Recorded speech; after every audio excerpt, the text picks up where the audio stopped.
بسم اللہ الرحمن الرحیم والصلاة والسلام علی رسول اللہ محمد بن عبد اللہ الامین وعلی آلہ وصحبہ اجمعین، اما بعد۔ باب فی الحوض کی روایت ہے۔ حدثنا حفص بن عمر النمری کے حوالے سے، اور روایت جا رہی ہے عن زید بن ارقم رضی اللہ عنہ قال كنا مع رسول اللہ صلی اللہ علیہ وسلم، ہم اللہ کے رسول صلی اللہ علیہ وسلم کے ساتھ ایک سفر میں تھے۔ فنزلنا منزلا،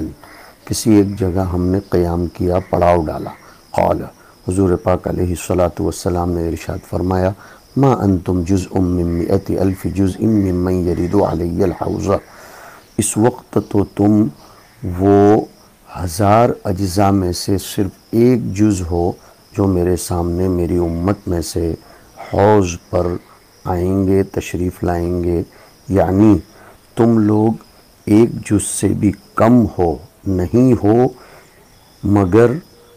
نہیں ہو تم ایک جز بھی 1000 جز میں سے، یعنی ایک جز سے بھی کم ہو، مطلب تم سے 1000 گنا زیادہ لوگ میری امت میں بڑھیں گے۔ الحمدللہ علی ذالک صلی اللہ علیہ وسلم۔ حضور اپنی کثرت امت کی طرف اشارہ کرنا چاہتے ہیں، اور ویسے بھی حضور مباحات فرمائیں گے ان لوگوں پر، درمیان میں بول رہا ہوں، کہ جو اس امت میں بڑھوتری کا سبب بنے گا۔ اسی لیے تو کتاب النکاح میں بھی فرمایا گیا کہ الولود الودود، اور ایک طرف فرمایا کہ فإنی اباہی بکم الامم یوم القیامہ، تو تم لوگ ایک 1000 جز میں سے ایک جز بھی نہیں ہو بلکہ اس سے کم ہو جو میرے سامنے حوض پر آئیں گے۔ وللہ الحمد علی ذالک، اس امت کی کثرت کی طرف اشارہ ہے، اور اب اس امت کو کم کرنے کی کتنی بھی کوشش کی جائے، سرکار کا وعدہ کبھی جھوٹا نہیں ہو سکتا۔ قال، کہتے ہیں کون؟ ابو حمزہ، انہوں نے زید سے پوچھا، راوی آپ دیکھ لیجئے اسکرین پر، ابو حمزہ نے سیدنا زید بن ارقم رضی اللہ تعالیٰ عنہ سے پوچھا کہ قلت کم کنتم یومئذ، تم لوگ اس وقت تھے کتنے تاکہ ہمیں سمجھ میں آئے۔ قال، تو حضرت زید بن ارقم نے جواب دیا، 700 او 800، ہم لوگ صرف 700 یا 800 تھے اس وقت، مراد مجموع صحابہ نہیں ہیں، اس وقت جو ہم سفر میں تھے، مطلب میرے پاس حوض پر آنے والی امت بکثرت ہوگی، امت کی کثرت کی طرف اشارہ ہے۔ اس کے بعد کی روایت ہے حناد ابن السری کے حوالے سے، اور جا رہی ہے سیدنا انس ابن مالک رضی اللہ تعالی عنہ تک، یقول اغفا رسول اللہ صلی اللہ علیہ وسلم اغفاءۃ، حضور پاک علیہ الصلاۃ والسلام کو ایک مرتبہ کچھ نیند آ گئی، اونگ آ گئی، اور پھر فرفع رأسہ متبسما، اللہ کے رسول صلی اللہ علیہ وسلم نے اپنا سر اٹھایا، اور اس حال میں کہ آپ زیر لب مسکرا رہے تھے۔ مطلب اغفاء کہتے ہیں نوم خفیف کو، مطلب نیند بول کر یہاں ایسی حالت مراد لی گئی کہ جس میں انسان تھوڑا سا بے ہوش جیسا ہو جائے۔ یہاں مطلب یہ لیں گے کہ دنیا اور اہل دنیا سے حضور صلی اللہ علیہ وسلم تھوڑی دیر کے لیے بے خبر ہو گئے، اس لیے کہ نزول وحی ہو رہا تھا۔ تو حضور ایسا نہیں ہے کہ واقعتاً سو گئے، اس لیے کہ یہ بات آداب مجلس کے خلاف ہے کہ سب کے ساتھ بیٹھے ہوئے ہوں اور آدمی لیٹ رہا ہو، یہ توجیہ ضرور کرنی پڑے گی۔ تو میں نے جو ذکر کیا کہ نزول وحی ہو رہا تھا، اس لیے اغفا، حضور صلی اللہ علیہ وسلم کی ایسی حالت لگنے لگی، اور آپ نے اپنا سر مبارک زیر لب مسکراتے ہوئے اٹھایا۔ یہ سب تقریر سیاق و سباق حدیث دیکھ کر کرنا ضروری ہے۔ فَإِمَّا قَالَ لَهُمْ وَإِمَّا قَالُوا لَهُ، یا تو حضور نے خود فرمایا یا حضور اکرم صلی اللہ علیہ وسلم کے صحابہ نے آپ سے دریافت فرمایا کہ یا رسول اللہ لِمَ ضَحِكْتَ، اللہ کے رسول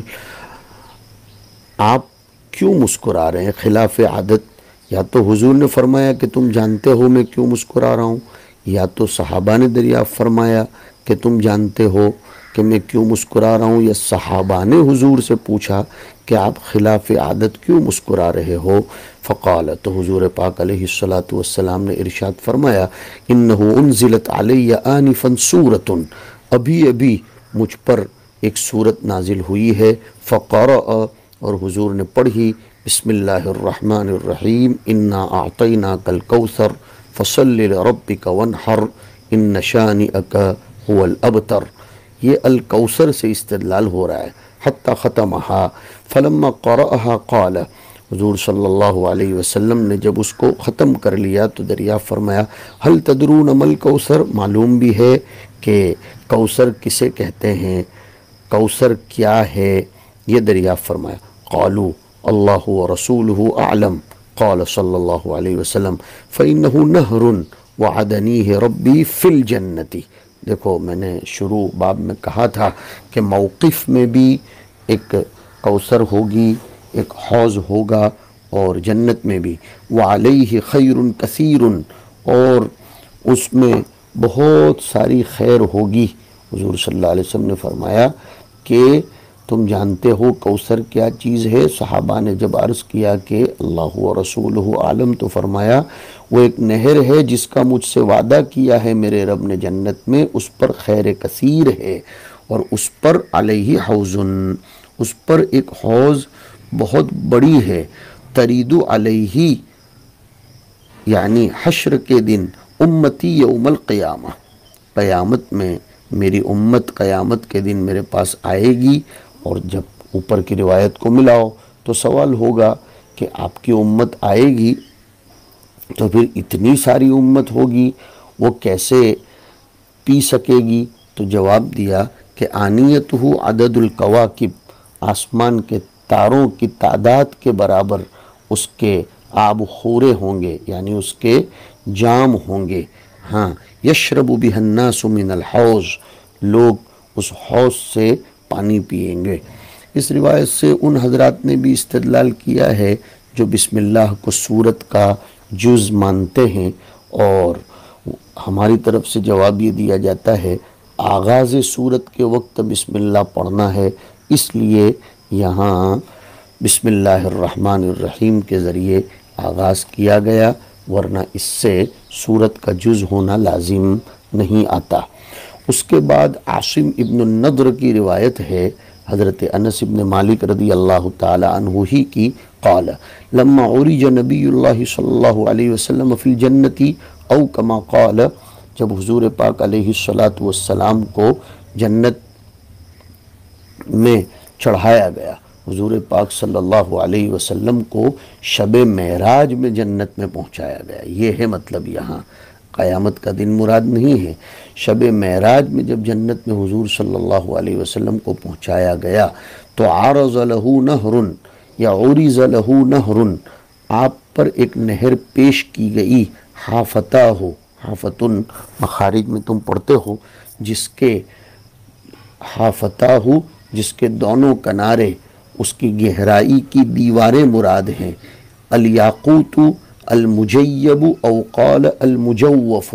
یاقوت سے بنے ہوئے تھے، اور المجیب ایسا یاقوت جو اندر سے کھوکھلا ہو، مضبوط نہ ہو۔ جو فرشتہ آپ کے ساتھ تھا اس نے اس نہر میں ہاتھ مار کر اس سے مشک نکالا، حضور نے اس فرشتے سے دریافت فرمایا یہ کیا چیز ہے؟ اس نے جواب دیا کہ یہ کوثر ہے جو اللہ نے آپ کو عنایت کی ہے۔ مشک نکالنے کا مطلب یہ ہے کہ اس نہر کے اندر کی زمین مٹی کے بجائے مشک تھی۔ اللہ اللہ، جنت کی نعمتوں کا اندازہ تو لگائیے۔ فضرب الملک الذی معه یدہ فاستخرج مسکا فقال محمد صلی اللہ علیہ وسلم للملک الذی معه، حضور صلی اللہ علیہ وسلم نے اس فرشتے سے پوچھا جو آپ کے ساتھ تھا، ما ھذا؟ قال ھذا الکوثر الذی اعطاک اللہ عز وجل۔ دیکھو یہ بات یاد رکھنی چاہیے کہ یہ سب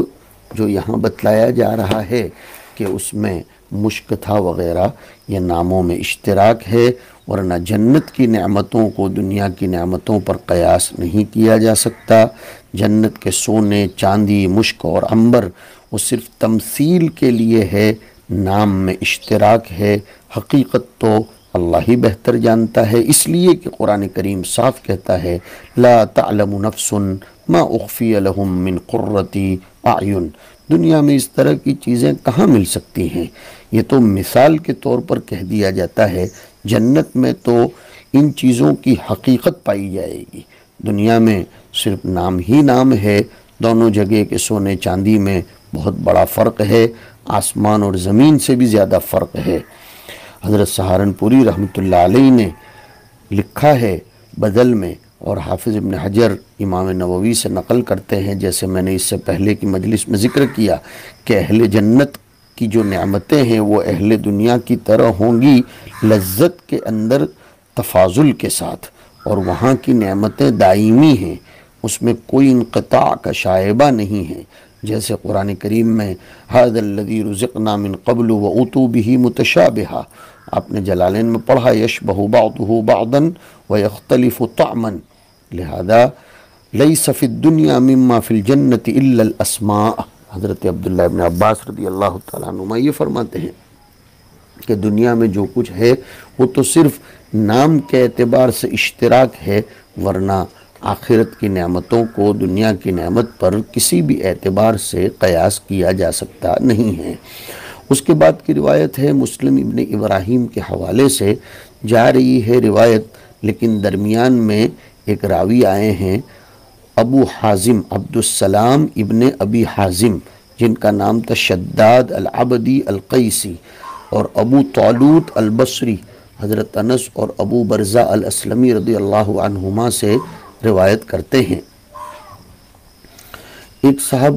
یہ طالوت کے بارے میں کہتے ہیں کہ میں نے عائشہ کا وہ ہودج دیکھا ہے جو جمل کے دن انہوں نے استعمال فرمایا تھا۔ وہ ثقہ راوی ہیں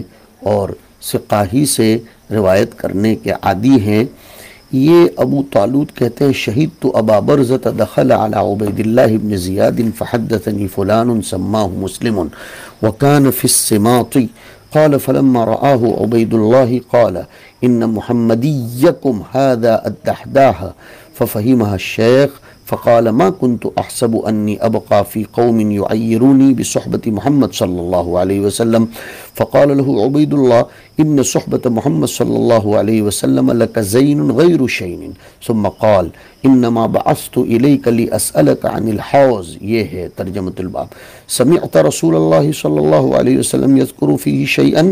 قال ابو برزہ نعم لا مرة ولا سنتين ولا ثلاثا ولا أربعا ولا خمسا فمن كذب به فلا سقاه الله منه نعوذ بالله ثم خرج مغضبا۔ روایت عبدالسلام ابن ابی حازم جن کی کنیت ابو طالوت ہے، وہ فرماتے ہیں کہ میں ایک مرتبہ مشہور صحابی حضرت ابو برزہ رضی اللہ تعالیٰ عنہ کے پاس گیا۔ وہ اس وقت عبید اللہ ابن زیاد کے پاس پہنچے ہوئے تھے۔ عبید اللہ ابن زیاد کی مجلس میں جو باتیں ہوئیں ابو برزہ کے ساتھ اس کو نقل کر رہے ہیں، اس کو ایک وہ شخص جو اس مجلس کے اندر تھا وہ سنا رہے ہیں، وہاں سے آ کر ان سے یعنی ابو طالوت سے وہ بیان کر رہا ہے، لیکن اس شخص کا نام یہاں ذکر نہیں ہے۔ یہ نام مصنف کو یاد نہیں رہا، مصنف کے استاذ مسلم ابن ابراہیم نے تو اس کو ضرور بیان کیا تھا۔ تو قصہ مختصر، ابو طالوت یہ فرما رہے ہیں کہ وہ جو فلان تھا عبید اللہ ابن زیاد کی مجلس نے، اس نے اندر کا واقعہ مجھ سے سنایا کہ جب ابو برزہ کو عبید اللہ نے دیکھا تو اس نے ان کو دیکھ کر حاضرین کو خطاب کرتے ہوئے کہا لو تمہارے محمدی یہ دہدہ ٹھینگا قد کا پستہ قد کا وہ آ گیا ہے۔ اس نے دبی آواز سے کہا ہوگا، لیکن صحابی نے تو وہ جملہ سن لیا اور فوراً کہا کہ میں نہیں سمجھتا تھا کہ ایسے لوگوں کے دنیا میں آنے تک میں باقی رہوں گا جو مجھ کو میرے پستہ قد ہونے کا عار دلائیں گے۔ حضور صلی اللہ علیہ وسلم کا میں صحابی ہوں اور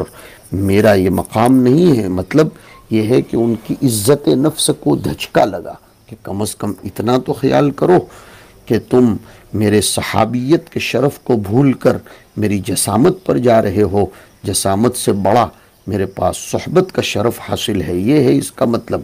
اس پر عبید اللہ ابن زیاد جلدی سے بولا نہیں صاحب، حضور کی صحبت آپ کے لیے مبارک ہے، زینت ہے، لک زین غیر شین، کوئی عیب کی بات نہیں ہے۔ پھر وہ کہنے لگا کہ میں نے تو آپ کو آدمی بھیج کر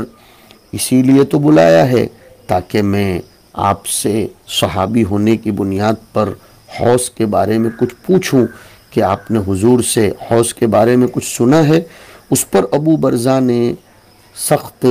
ناگواری کے لہجے میں فرمایا کہ 1 مرتبہ نہیں، 2 مرتبہ نہیں، 3 مرتبہ نہیں، 4 مرتبہ نہیں، 5 مرتبہ نہیں، بلکہ کئی دفعہ سنا ہے۔ کیا سنا ہے اس کو نہیں بتایا، بلکہ یہ فرمایا کہ جو شخص حوض کو جھٹلائے گا، ہاں حوض کے بارے میں جو انکار کرے گا، اللہ اس کو اس سے سیراب نہ کرے، محروم رکھے، اور یہ کہہ کر ناراض ہوتے ہوئے چلے گئے۔ پتہ چلا کہ اگر کوئی آپ کو اس طرح کی عار دلائے اور آپ کو ناراضگی ہو تو یہ کوئی تواضع کے اور انسانیت کے، نمرتا کے خلاف نہیں ہے، بشریت ہے۔ انسان کو برا تو لگتا ہے کہ اس کو کوئی اس کی جسامت اور قدامت پر عار دلائے، انسان بہرحال عزت نفس اپنی رکھتا ہے، اس کے مقابلے میں اس کے فضائل کو دیکھا جائے، بالخصوص ایسی چیزیں جس میں اس کے کسب کو دخل نہ ہو بلکہ من جانب اللہ اس کی جسامت ایسی بنائی گئی ہو۔ دحداح کہتے ہیں ایسا شخص جو موٹا ہو اور پستہ قد ہو۔ ابو برزہ رضی اللہ تعالیٰ عنہ ایسے ہوں گے، لیکن ساتھ میں اس نے ان کو محمدی بھی کہا، یعنی جس کو حضور کی صحبت حاصل ہے۔ حضرت سہارنپوری نے لکھا ہے بدل میں کہ دحدہ کہنے پر تو ان کو غصہ نہیں آیا، البتہ محمدی کا لفظ جو اس نے استہزاء کے انداز میں کہا اس پر غصہ آیا۔ حضرت کی رائے یہ ہے، اور عبید اللہ ابن زیاد سے یہ کوئی بات مستبعد نہیں ہے، وہ فاسق فاجر تھا، لیکن دوسرا احتمال یہ بھی ہے کہ اس نے محمدی کا لفظ استہزاء کے طور پر نہیں کہا ہوگا، استہزاء کے طور پر دحدہ ہی کہا ہوگا، لیکن وہ یہ سمجھے ابو برزہ کہ محمدی کا لفظ بھی اس نے بطور ٹونٹ کے کہا ہے، اس لیے ان کو غصہ آ گیا۔ یہ دونوں باتیں علماء کرام نے لکھی ہیں۔ عبید اللہ ابن زیاد اور اس کا باپ زیاد ابن ابی، دونوں کے بارے میں آپ حضرات جانتے ہیں ان کا حال کیا تھا۔ یہ حضرت ابو برزہ نے جو فرمایا کہ فمن کذب بہ فلا سقاہ اللہ منہ، یہ عبید اللہ ابن زیاد ہی کے اوپر تعریضاً یہ جملہ کسا جا رہا ہے، اس کو تعریض کہتے ہیں، جو آپ حضرات نے کنائے کے بیان میں پڑھا ہے کہ ڈائریکٹ نہ کہا جائے کہ لا سقاک اللہ منہ، بلکہ چونکہ اس کا سوال اس انداز میں تھا تو وہ یہ سمجھے کہ یہ مکذبین حوض میں سے ہے، تبھی تو مجھ سے پوچھ رہا ہے، اس لیے کہ وہ حوض کوثر کا منکر تھا۔ حافظ ابن حجر نے یہ بات لکھی ہے کہ خوارج اور بعض معتزلہ جیسے حوض کے منکر ہیں، ویسے انکار کرنے والوں میں امرائے عراق میں سے ایک عبید اللہ ابن زیاد بھی تھا۔ اس کے بعد حافظ ابن حجر نے ابو داؤد کی یہی روایت لکھی ہے فتح الباری میں، اور عبید اللہ ابن زیاد امام احمد رحمۃ اللہ علیہ حضرت ابو صبرہ سے یہ نقل کرتے ہیں کہ ما اصدق بالحوض، اس لیے کہ جب اس کو ابو برزہ نے، حضرت برا نے، عائذ ابن عمرو نے یہ باتیں بیان فرمائی حوض کے بارے میں، اس سے ابو صبرہ جو صحابی ہیں انہوں نے یہ بھی تو سنایا تھا کہ تیرے والد نے زیاد نے مجھے حضرت معاویہ کے پاس ایک مال لے کر بھیجا تھا، عبداللہ ابن عمرو کی ملاقات ہوئی، انہوں نے مجھ سے روایت یہ سنائی تھی اور میں نے اپنے ہاتھوں سے لکھا ہے، وہ اپنے منہ سے بیان کر رہے تھے کہ انہوں نے حضور پاک صلی اللہ علیہ وسلم سے سنا موعدکم حوضی، تو اس وقت عبید اللہ ابن زیاد نے کہا تھا اشہد ان الحوض حق، پتہ چلا کہ جس وقت اس نے حضرت ابو برزہ کو بلایا تھا اپنی مجلس میں اور دونوں کے درمیان یہ جو سوال و جواب ہوا جو ہماری کتاب ابو داؤد میں ہے، اس وقت تک تو وہ حوض کا قائل نہیں تھا۔ بعد میں ابو صبرہ نے جو پورا منظر کھینچتے ہوئے حدیث بیان کی کہ مجھے تیرے باپ زیاد نے معاویہ کے پاس مال لے کر بھیجا تھا، اس وقت عبداللہ ابن عمرو کی ملاقات ہوئی تھی اور انہوں نے مجھ کو یہ کہا تھا اور میں نے اپنے ہاتھ سے لکھا کہ موعدکم حوضی الحدیث، تو وہ قائل ہو گیا تھا۔ اس حدیث میں جو لفظ فلان آیا ہے عبدالسلام کے استاذ میں، حافظ ابن حجر نے مبہمات تقریب میں لکھا ہے کہ اس سے مراد ان کے چچا ہیں، لیکن ان کے نام کا پتہ نہیں چل سکا۔ اب اس حدیث کی سند پر علماء نے بڑی اچھی بات لکھی ہے کہ اس حدیث میں عبدالسلام کے استاذ ابو برزہ صحابی نہیں ہیں، بلکہ ان دونوں کے درمیان ایک واسطہ ہے، لہذا یہ حدیث رباعی ہے نہ کہ ثلاثی۔ علامہ سخاوی کو وہم ہو گیا ہے کہ یہ ثلاثی ہے، لیکن عبدالسلام کے استاذ ابو برزہ یہ عبدالسلام کے استاذ نہیں ہیں، بلکہ عبدالسلام اور ابو برزہ کے درمیان ایک واسطہ ہے۔ علامہ سخاوی فتح المغیث میں یہ سمجھ رہے ہیں کہ یہ ثلاثی ہے، لیکن حقیقت یہ ہے کہ یہ ثلاثی نہیں ہے۔ حضرت عائشہ رضی اللہ تعالی عنہا یہ بھی اس سلسلے میں روایتیں بیان کرتی ہیں، اور وہ یہ کہتی ہیں کہ تم اپنی دونوں انگلیوں کو کانوں میں داخل کر کے دیکھو، اس وقت جو آواز محسوس ہوتی ہے وہ نہر کوثر کے بہنے کی آواز ہوگی۔ حافظ ابن قیم رحمۃ اللہ علیہ کے حوالے سے شراح نے لکھا ہے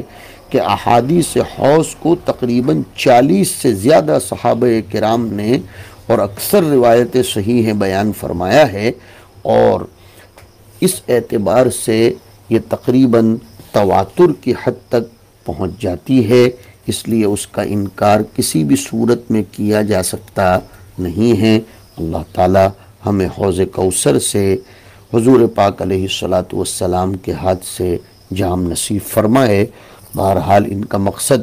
معتزلہ اور خوارج جو حوض کا انکار کرتے ہیں ان کے خلاف تردید کرنا ہے۔